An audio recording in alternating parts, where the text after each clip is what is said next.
यहाँ देखने वालों को लेकर देखने वाले की स्थिति का वर्णन भगवान ने किया है।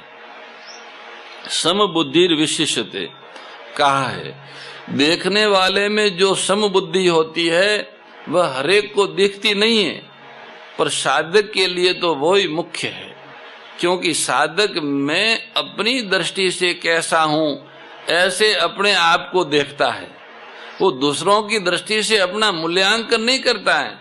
मुझे कोई अच्छा कहे इसलिए वो आचरण नहीं करता है, मुझे कोई बड़ा कहे, मेरी पूजा हो, मेरा नाम हो, इस भाव से वो अगर कोई आचरण करता है तो वो साधक नहीं है। और कुछ होगा। साधक तो अपनी दृष्टि से ही निर्दोष होना चाहता है, अपनी दृष्टि से श्रेष्ठ आचरण पे चलना चाहता है, अपनी दृष्टि से निर्विकार होना चाहता है। उसको उसकी ये दृष्टि दूसरे नहीं देख सकते हैं। इसलिए अपने आप से अपना उद्धार करने के लिए भगवान ने कहा है इसी अध्याय के 5वें श्लोक में, अपने आप से अपना उद्धार करो। संसार में प्राय दूसरों के आचरणों पर ही दृष्टि रहती है, वो आदमी कैसा है, वो आदमी कैसा है। साधक को विचार करना चाहिए कि मेरी दृष्टि अपने भावों पर रहती है या दूसरों के आचरणों पर रहती है। दूसरों के आचरणों पर दृष्टि रहने से जिस दृष्टि से अपना कल्याण होता है वो दृष्टि बंद हो जाती है और अंधेरा हो जाता है। जो दूसरों के दोषों पर दृष्टि डालता है वो शक्ति दूसरों के दोष गुणों के अन्वेषण में लगती है तो उनके कल्याण वाला मार्ग बंद हो जाता है, उस तरफ अंधकार हो जाता है। बड़े आश्चर्य की बात है। इसलिए दूसरों के श्रेष्ठ और निकृष्ट आचरणों पर दृष्टि न रहकर उनका जो वास्तविक स्वरूप है उस पर दृष्टि रहनी चाहिए। स्वरूप पर दृष्टि रहने से उनके आचरणों पर दृष्टि नहीं रहेगी, क्योंकि आत्म स्वरूप सदा ज्यों का त्यों रहता है, जबकि आचरण बदलते रहते हैं। सत्य तत्व पर रहने वाली दृष्टि भी सत्य होती है, परंतु जिसकी दृष्टि केवल आचरणों पर ही रहती है उसकी दृष्टि असत पर रहने से असत कहलाती है, वो दृष्टि सत्य नहीं है। आचरण शरीर मन बुद्धि इंद्रियों से होता है। शरीर मन बुद्धि इंद्रियों सब वाणी आदि सभी असत्य हैं, तो इनसे होने वाला आचरण सत्य कैसे हो सकता है। इस पर दृष्टि अगर रहती है तो वो दृष्टि असत है। इसमें भी अशुद्ध आचरणों पर जिसकी ज्यादा दृष्टि है उसका तो पतन समझना चाहिए। जो आचरण आदरणीय नहीं है ऐसे अशुद्ध आचरणों को जो मुख्यता देता है वह तो अपना पतन ही करता है। अतः भगवान ने यहाँ अशुद्ध आचरण करने वाले पापी में भी समबुद्धि वाले को श्रेष्ठ बताया है, कारण कि उसकी दृष्टि सत्य तत्व पर रहने से उसकी दृष्टि में सब कुछ परमात्मा ही है ऐसा रहता है। फिर आगे चलकर सब कुछ नहीं रहता, केवल परमात्मा ही रहता है। उसी की यहाँ पे समबुद्धि विशिष्टते पद से महिमा बताई गई है। इसमें और एक विशेष बात है कि गीता का योग समता है। गीता जी समता को योग कहती है। समत्वम योग उच्यते। गीता की दृष्टि से अगर समता आ गई तो दूसरे किसी लक्षण की जरूरत नहीं है।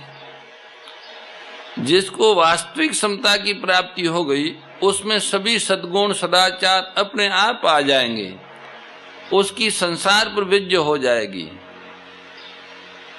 विष्णु पुराण में प्रहलाद जी ने भी कहा है कि समता भगवान की आराधना है, भजन है। समतम आराधनम अच्युतस्य। इस तरह जिस समता की असीम अपार अनंत महिमा है, जिसका वर्णन कभी कोई कर ही नहीं सकता, उस समता की प्राप्ति का उपाय है बुराई रहित होना। बुराई रहित होने का उपाय है किसी को बुरा न मानना, किसी का बुरा न करें, किसी का बुरा न सोचें, किसी में बुराई न देखें, किसी की बुराई न सुने, किसी की बुराई न कहे। इन 6 बातों का दृढ़ता पूर्वक पालन करें तो हम बुराई रहित हो जाएंगे। बुराई रहित होते ही हमारे में स्वतः स्वाभाविक अच्छाई आ जाएगी, क्योंकि अच्छाई हमारा वास्तविक स्वरूप है, बुराई हमारा स्वरूप नहीं है। वो असत्य के संग के कारण बुराई आई है, बुराई आगंतुक है, आने जाने वाली है, और अच्छाई हमारा नित्य स्वरूप है, रहने वाला है, उसमें कोई बदलाव नहीं होता। जब बुराई छूट जाती है तो अच्छाई अपने आप प्रकट हो जाती है। अच्छाई को लाने के लिए हमें कोई अलग से प्रयत्न नहीं करना पड़ता है। साधन करते हैं, परंतु वर्षों तक साधन करने पर भी वास्तविक अच्छाई हमारे में नहीं आती, और साधन करने पर खुद को भी संतोष नहीं होता। प्रत्युत यही विचार आता है कि इतना साधन करने पर भी सद्गुण सदाचार आए नहीं, अतः ये सद्गुण सदाचार आने के है ही नहीं, ऐसा समझकर हम साधन से हताश और निराश हो जाते हैं। हताश होने में मुख्य कारण यही है कि हमने अच्छाई को उद्योग साध्य माना है। हमने सोचा कि मेहनत करेंगे तो अच्छाई आएगी, और बुराई को सर्वथा छोड़ा नहीं, बुराई को छोड़ा नहीं और अच्छाई प्राप्त करने के लिए मेहनत प्रारंभ कर दी। इसलिए अच्छाई की मेहनत करते हुए भी, अच्छाई प्राप्त करने की मेहनत करते हुए भी बुराई का अंत नहीं होता है, और जब तक बुराई का अंत नहीं होता तब तक सद्गुण सदाचार कैसे आएंगे। सद्गुण दुर्गुण दुराचारों का मूल बुराई बैठी है अंदर। बुराई का सर्वथा त्याग किए बिना अच्छाई बुराई को बल देती रहती है। अगर बुराई सर्वथा गई नहीं तो थोड़ी सी अच्छाई आएगी, उसका अभिमान आएगा, और यही बुराई को बल देना है। कारण कि अच्छाई से अच्छाई का अभिमान और पुष्ट होता है, और जितनी बुराई है वो सब की सब अच्छाई के अभिमान पर ही टिकी हुई है। पूर्ण अच्छाई होने पर अच्छाई का अभिमान नहीं रहता है, बुराई भी उत्पन्न नहीं होती है। अतः बुराई का त्याग करने पर अच्छाई बिना मेहनत किए अपने आप आ जाती है, और जब अच्छाई हमारे में आ जाती है तब हम अच्छे हो जाते हैं। जब हम अच्छे हो जाते हैं तब हमारे द्वारा स्वाभाविक ही अच्छाई होने लगती है। जब अच्छाई होने लग जाती है तब सृष्टि के द्वारा स्वाभाविक ही हमारा जीवन निर्वाह होने लगता है। जीवन निर्वाह के लिए हमें परिश्रम नहीं करना पड़ता है, और दूसरों का आश्रय भी नहीं लेना पड़ता है। ऐसी अवस्था में हम संसार के आश्रय से सर्वथा मुक्त हो जाते हैं। संसार के आश्रय से सर्वथा मुक्त होते ही हमें स्वत सिद्ध समता प्राप्त हो जाती है, हम कृतकृत्य हो जाते हैं, जीवन मुक्त हो जाते हैं। समता का विभाग अलग है और विषमता का विभाग अलग है। इस बात को समझ के आज के सत्संग का उपसंहार करते हैं। ये दोनों विभाग अलग अलग हैं, इसको थोड़ा समझना होगा। समता के विभाग को और विषमता के विभाग को समझना होगा। परमात्म तत्व सम है और संसार विषम है, तो ये दोनों अलग अलग भाग हुए। सिद्ध कर्म योग की विषम व्यवहार में भी सम बुद्धि रहती है।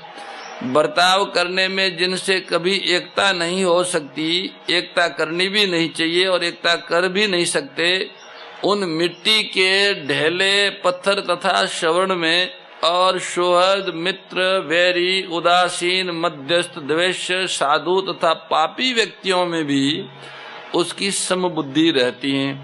कारण कि उसको एक परमात्मा के सिवाय कुछ नहीं है ऐसा अनुभव हो गया है।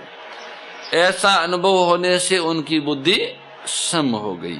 इसी तरह संसार में कोई मित्र है, कोई शत्रु है, कोई महात्मा है, कोई दुरात्मा है, कोई अच्छा है, कोई मंदा है, कोई सज्जन है, कोई दुष्ट है, कोई सदाचारी, कोई दुराचारी, कोई धर्मात्मा, कोई पापी, कोई विद्वान, कोई मूर्ख। ये सब तो बाहरी दृष्टि है, ये बाहरी दृष्टि है। बाहरी दृष्टि का ये विभाग है विषमता का विभाग।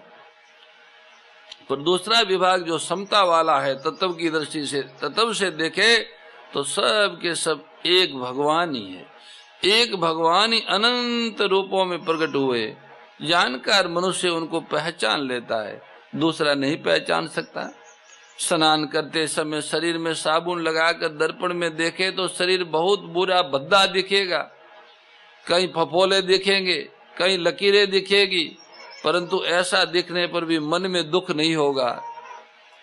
कैसी बीमारी होगी, ऐसा दुख नहीं होगा। कारण कि भीतर ये भाव रहता है कि ये तो ऊपर से ऐसा दिखता है, जल डालते ही साफ हो जाएगा। ऐसे सब परमात्मा के स्वरूप है, पर ऊपर से शरीर में उनका अलग अलग स्वभाव दिखता है। वास्तव में ऊपर से दिखने वाले भी परमात्मा के ही स्वरूप है, पर अपने राग द्वेष के कारण वे अलग अलग दिखते हैं। जो बात 5वें अध्याय के दूसरे श्लोक में कर्म योग विशेषते पदों से आई थी, वही बात भगवान ने यहाँ समबुद्धि विशेषते 6ठे अध्याय के 90वें श्लोक में इस पद से कही है। समबुद्धि वाला मनुष्य निर्लिप्त रहता है, निर्लिप्त रहने से योग होता है, लिप्तता होते ही भोग हो जाता है। शरीर मन बुद्धि इंद्रियों प्राणी पदार्थ वस्तु व्यक्ति में अहमता ममता आसक्ति और कामना न रखना निर्लिप्त रहना है, और इन चीजों में अहमता ममता कामना आसक्ति रखना लिप्त होना है। निर्लिप्त होते ही योग की प्राप्ति होती है, और लिप्त होते ही भोग शुरू हो जाता है। भोग पतन का कारण है और योग उत्थान का कारण है। धर्मते वीरति योगते ज्ञाना, और भोगते मोह, मोह से आसक्ति और आसक्ति से पतन। समबुद्धि जो है वह तीनों योगों में, कर्म योग भक्ति योग और ज्ञान योग तीनों में है, पर कर्म योग में उसका विशेष महत्व है, क्योंकि भौतिक साधना होने से कर्म योगी के सामने अनेक तरह के वो व्यवहार में रहता है, इसलिए विषमताएं बहुत ज्यादा आती हैं। हर तरह की घटनाएं परिस्थिति व्यक्ति ये सब आते रहते हैं। इसलिए कर्म योगी को भगवान आग्रह पूर्वक कहते हैं कि उनको समता में स्थित रहना चाहिए। भगत के तो केवल भगवान ही होते, भक्ति योगी के वो सब में भगवान ही देखता है, भगवान समझकर सबकी पूजा करता है। कर्म योगी संसार में यथा योग्य पिता पुत्र भाई बंधु सखा कुटुंबी समाज राष्ट्र अलग अलग तरह से उनको देख के उनकी सेवा करता है, तो वहाँ विषमता है व्यवहार में, इसलिए उसे समता का विशेष आग्रह किया गया है। भक्त में तो वो सबको दंडवत करता है। ऋषिकेश में गंगा किनारे एक महात्मा थे, वो स्वान को और गद्रव को भी साष्टांग दंडवत करते थे। वो भक्त थे, वो अपने भगवान को इस सब में देखते थे। वास्तव में सब में भगवान ही है, इस बात को अपने जीवन में उतारने के लिए वो इस तरह से बाहरी व्यवहार भी करते थे। तो भक्त के लिए समता सहज है, ज्ञानी के लिए तो असंगो अयम पुरुष, वहाँ कोई दूसरा है ही नहीं, तो विषमता की बातें नहीं है। फिर भी तीनों प्रकार के योग में समदृष्टि की बात तो है ही है, कर्म योग की दृष्टि से समता की विशेष बात है। सम रह के कर्म करना और कर्म करते हुए सम रहना, मान अपमान सुख दुख अपने पराये इन सब में सम रहते हुए कर्मों का अनुष्ठान करना, और कर्मों का अनुष्ठान करते हुए भी किसी के साथ दृष्टि को विषम न बनाना, दृष्टि को सम रखते हुए निष्काम कर्म योग का पालन करना, निष्काम कर्म योग का अनुष्ठान करते हुए अपनी दृष्टि को सम रखना, यही आज के सत्संग का सार है। इसी भाव से कि यह सत्संग हम सबके जीवन में उतरे, इसी अपेक्षा से प्रभु के चरणों में प्रार्थना करते हुए नाम संकीर्तन ओम निरंजन रूपा जय गुरुदत्त, निरंजन रूपा जय गुरुदत्त, निराकार रूपा जय गुरुदत्त।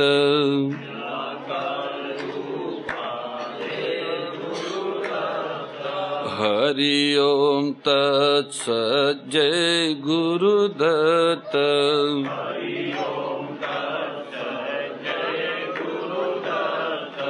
हरि ओम तत्सत् जय गुरुदत्त।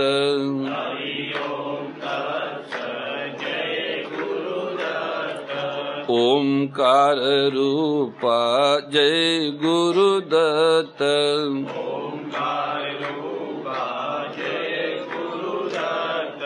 सोमकार रूपा जय गुरुदत्त।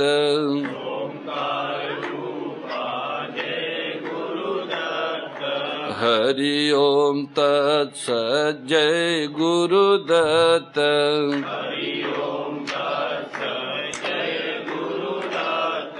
हरि ओम तत्सत् जय गुरुदत्त।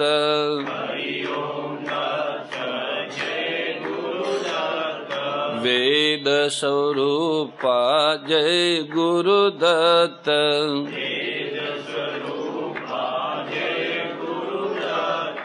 शिव स्वरूपा जय गुरुदत्त।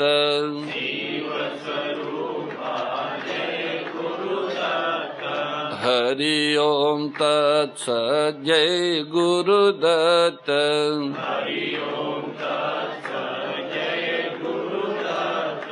हरि ओम तत्सत् जय गुरुदत्त।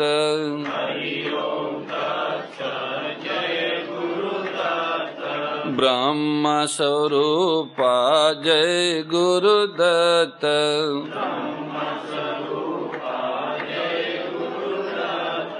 विष्णु स्वरूपा जय गुरुदत्त। त्वमेव माता च पिता त्वमेव त्वमेव बन्धुश्च सखा त्वमेव त्वमेव विद्या द्रविणं त्वमेव त्वमेव सर्वं मम देव देव।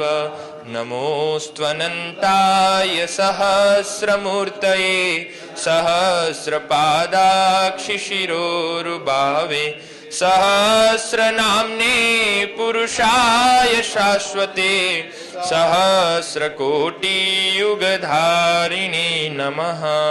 गुरुर्ब्रह्मा गुरुर्विष्णुः गुरुर्देवो महेश्वरः गुरुर्साक्षात् परब्रह्म तस्मै श्री गुरुवे नमः। तस्मै श्री गुरवे नमः। परम श्रद्धेय गौरीशी स्वामी श्री दत्त शरणानंद जी महाराज की प्रेरणा व मार्गदर्शन में विश्व के सबसे बड़े गौ सेवा संस्थान श्री गोधाम महातीर्थ पथमेड़ा द्वारा संरक्षित लाखों बीमार विकलांग वृद्ध एवं अशक्त गोवंश वेद लक्षणा गोमाता की सेवा के साथ साथ भारतीय गोवंश का संरक्षण संपोषण संवर्धन एवं उनसे प्राप्त पंचगव्यों का परिष्करण व विनियोग करना, घर घर गोपालन, गो अभ्यारण्य, घास चारा उत्पादन हेतु गोचर भूमि का विकास, गोपालन लोक संस्कृति के पुनर्जागरण हेतु वेद लक्षणा गो महिमा का प्रचार प्रसार करना तथा गोपालक किसानों के स्वावलंबन हेतु गो कृषि अन्न एवं गो दुग्धान का गुणवत्ता युक्त बाजार तैयार करना श्री गोधाम महातीर्थ का पावन उद्देश्य है। आप सभी दानदाता श्री गोधाम महातीर्थ पथमेड़ा द्वारा संचालित गो सेवा महाअभियान में बढ़ चढ़कर सहयोग कर लाखों बीमार विकलांग वृद्ध एवं अशक्त गोवंश के गोग्रास सेवा हेतु श्री गोधाम महातीर्थ पथमेड़ा लोक पुण्यार्थ न्यास के बैंक ऑफ बड़ौदा खाता संख्या 084901000238827 IFSC कोड BARB 0 ASHRAM शाखा आश्रम रोड अहमदाबाद में गोग्रास सेवा निमित्त जमा कर सकते हैं। अधिक जानकारी के लिए संपर्क करें 7742093179 7665059999 7073000151।